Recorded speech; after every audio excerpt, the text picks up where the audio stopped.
Vale. Permitidme a orar.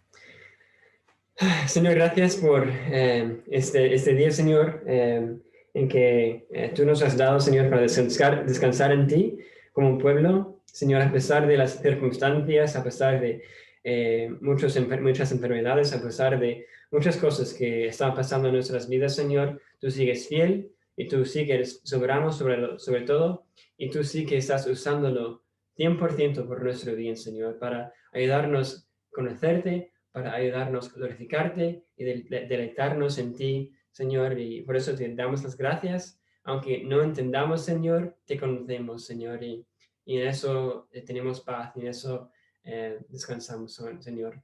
Gracias por todo esto, Señor. Gracias que tú eres grande. Tenemos 10,000 razones para alabarte y tú eres grande y poderoso y por eso estamos aquí, Señor, por tu mano poderosa para salvarnos y rescatarnos, Señor. Gracias, Señor, y que bendigas tu palabra y que hables tú y no mí.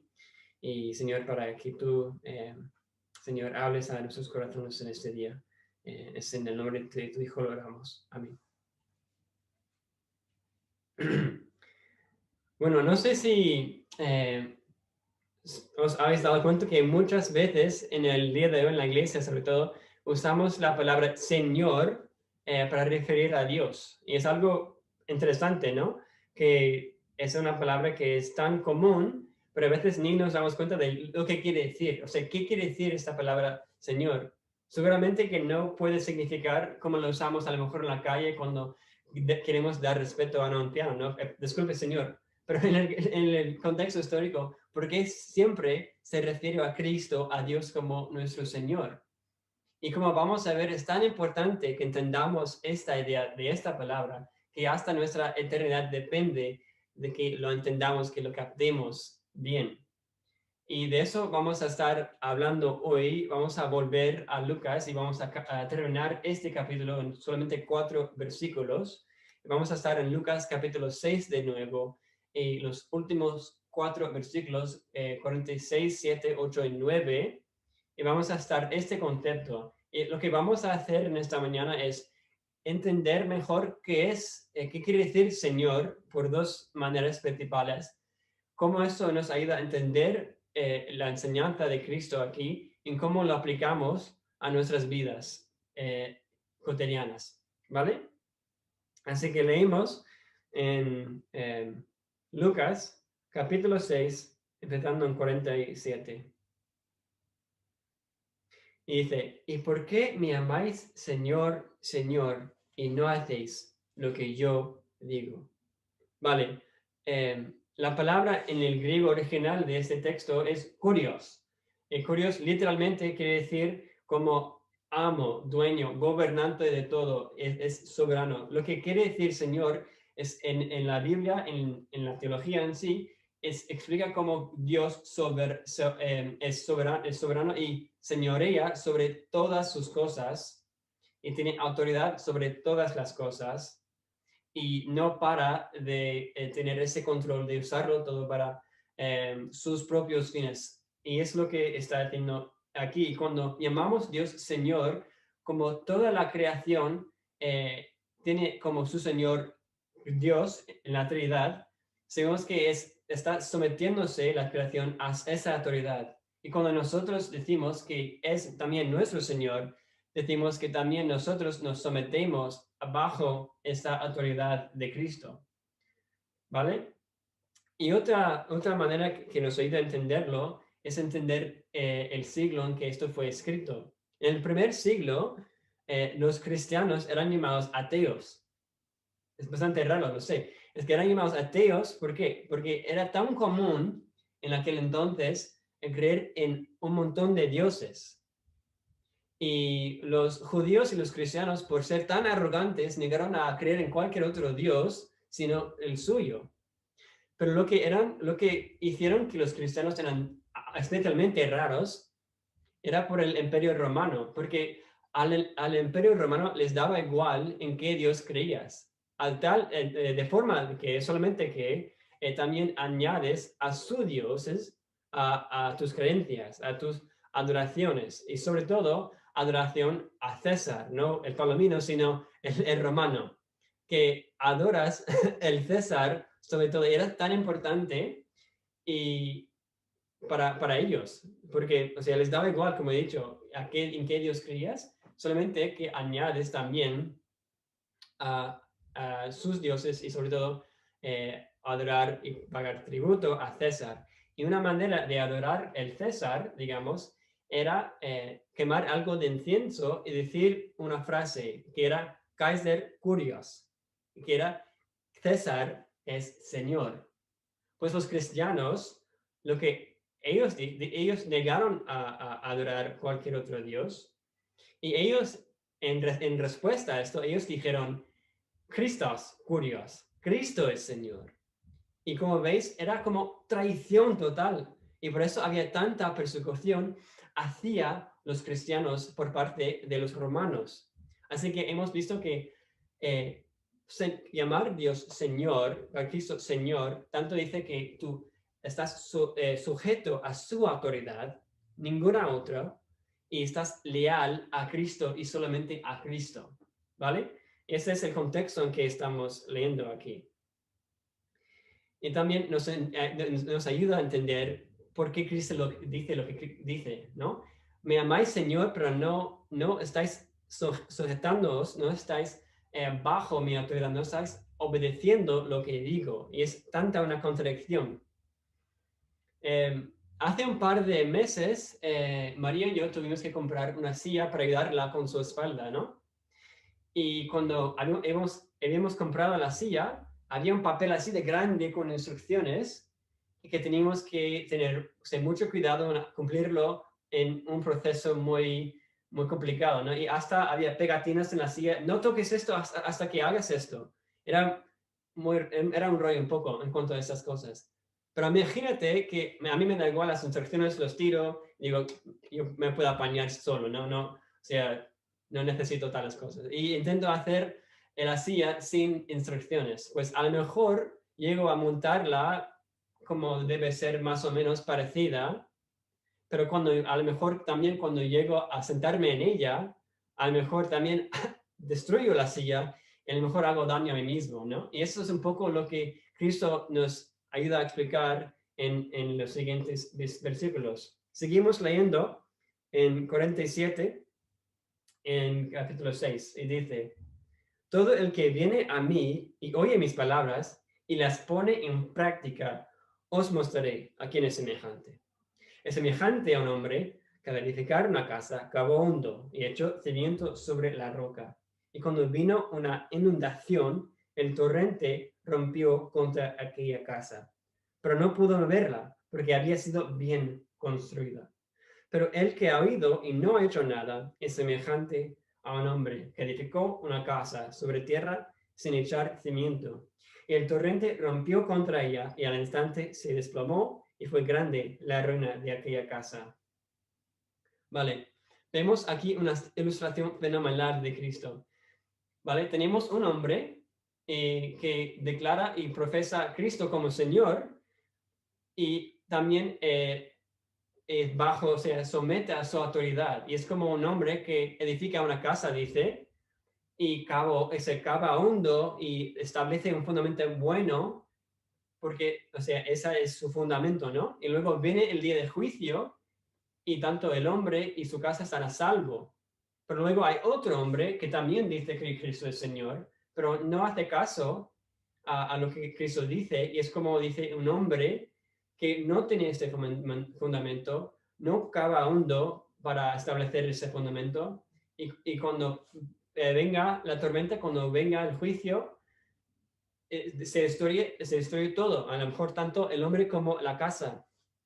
Y, y yo quiero que nos demos cuenta de algo. Si hubiéramos visto estas dos casas, a lo mejor nos parecíamos igual, o sea, nos parecían igual. Si tienes lo único que destacaba una casa de la otra, lo único que era diferente era que la casa tenía un fundamento, que tenía su fundamento era establecido diferentemente, y que tuvo que cavar hondo, así que no se notaba la diferencia. Tanto como yo digo que Cristo es mi Señor y otro dice que es Señor, a lo mejor no se nota la diferencia hasta que venga la tormenta. Y lo que está describiendo Cristo aquí no es una destrucción tanto terrenal como eterno. Y si es, digo, no es tanto terrenal sino espiritual, y si no es espiritual, entonces sí que es eterno. Y si yo digo que Cristo es mi Señor, no me garantía nada si no estoy bajo esa autoridad, si no estoy sometiéndome a esa autoridad. Es muy fuerte. Fijaos también en lo que dice Mateo. Mateo también graba esta misma sermón, esta misma predicación de Cristo, pero añade otra cosa que Cristo dice aquí, que nos ayuda a ver esto perfectamente. Miren lo que Mateo grabe en capítulo 7, 21, si me queréis acompañar. En capítulo 7, versículo 21. Y dice, justo antes de explicar esta historia de los dos hombres con sus casas, dice esto: no todo el que me dice, Señor, Señor, entrará en el reino de los cielos, sino el que hace la voluntad de mi Padre, que está en los cielos.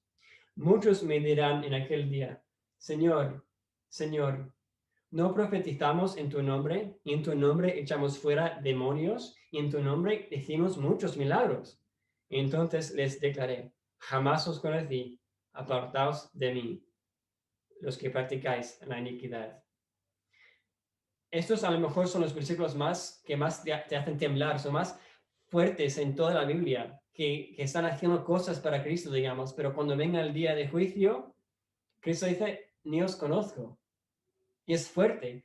Y nos tiene que preguntarnos cuál es nuestro fundamento y cómo sabemos si tenemos ese fundamento. Dice Cristo al principio, el que hace lo que digo. Y hemos visto en todo este capítulo lo que Cristo está llamándonos a hacer, amar a nuestros enemigos, no ser hipócritas. Y todas las cosas que Él está haciendo, como hemos dicho, es el fruto, como acabamos de ver la última vez, es el fruto de quién somos en Él. Y antes de que terminamos todo lo que estamos viendo hoy, quiero que notéis algo que es central y es un patrón central de lo que Cristo está describiendo y enseñando aquí.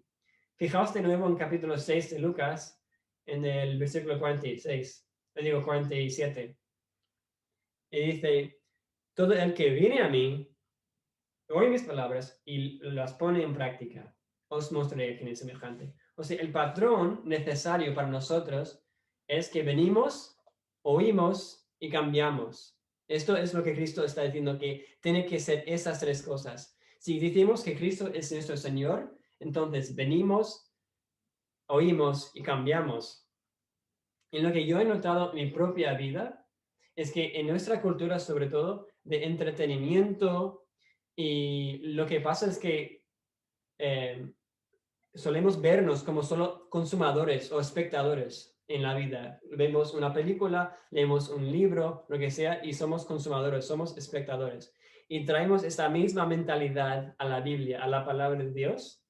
Y lo que pasa es que una vez que escuchamos de la palabra de Dios como si fuera un serie o una película, seguimos la vida sin más. Seguimos, hacemos la siguiente cosa que nos toca hacer, sin pensar en lo que hemos leído, sin pensar en lo que Cristo nos ha llamado a hacer o cómo es Él y cómo debemos ser más como Él.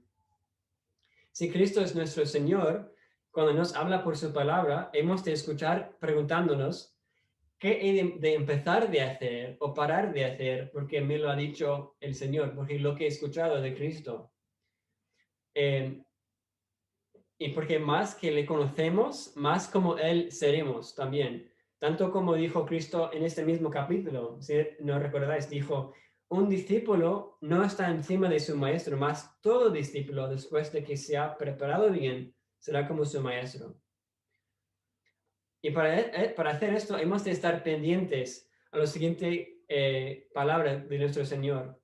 Es como las ovejas que tienen que depender muchísimo en su pastor por su propia supervivencia. Así que tenemos que también estar escuchando a la voz del Señor, esperando la voz y contemplando en lo que ya nos ha dicho, venimos, oímos y cambiamos. Pero claro, el primer paso es el venir. Y claro, para venir a Cristo, Él tiene que cambiarnos a nosotros mismos. Tenemos que venir ante Él. Dice, los que me queréis, venid. Y cuando venimos a Él, gracias a su gracia, gracias a su misericordia, sí, eso es ciertísimo, pero también una vez que nos ha salvado, tenemos que seguir viniendo, ¿no? O sea, ¿qué rutina tenemos de venir diariamente a su palabra, a escucharle, a escuchar a nuestro Señor? Eso es algo esencial para nosotros. No podemos pensar que podemos hacer esto sin su guía, sin que Él sigue instruyéndonos como nuestro Señor.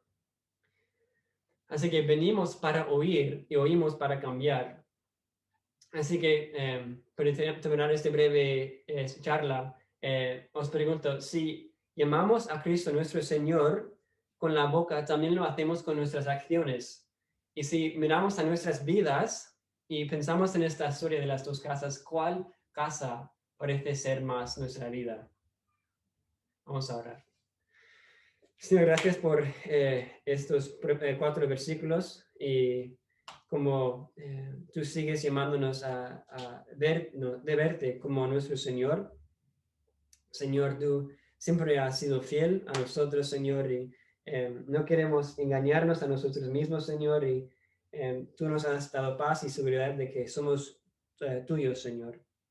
Señor, te pido y te confieso que yo muchas veces, Señor, cuando me acerco a tu palabra no te hago caso, lo hago siempre por rutina o simplemente para cumplir lo que creo que necesito hacer, Señor, pero pido que nos ayudes a reflejar y contemplar eh, en lo que tú nos estás haciendo, nos estás llamando a ser más como tú y menos como este mundo, más como tú y Señor, más como tú, que refleja más tu gloria, Señor. Y para esto nos has llamado, Señor, y Señor, que pedimos que tú seas nuestra única roca, nuestro único fundamento, que seamos leales a ti y solamente a ti, Señor, y no lo que ese mundo quiere que seamos, sino como tú eres, Señor. Señor, gracias por este pequeño y breve estudio y que, Señor, que nos sigue desafiando a confiar más en ti y, Señor, a examinarnos a nosotros mismos, a cómo vivimos lo que decimos y decimos que tú eres nuestro Señor. Gracias, Señor, y en tus manos dejamos esto. En el nombre de tu Hijo. Amén.